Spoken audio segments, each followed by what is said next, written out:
अदलिया ने नज़र ज़रूरत ईजाद किया, डिक्टेटरों को खुश आमदीद कहा।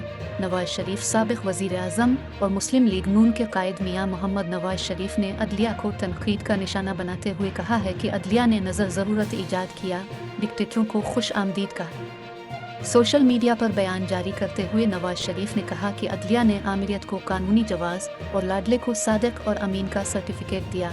अदलिया ने मुंतखब वज़राए आज़म को फांसी दी, झूठे मुकदमों में जेलों में डाला, बेटे से तनख्वाह न लेने पर ताहयात न अहल किया। उन्होंने कहा कि बेंच फिक्सिंग करके आइन दोबारा लिखा गया।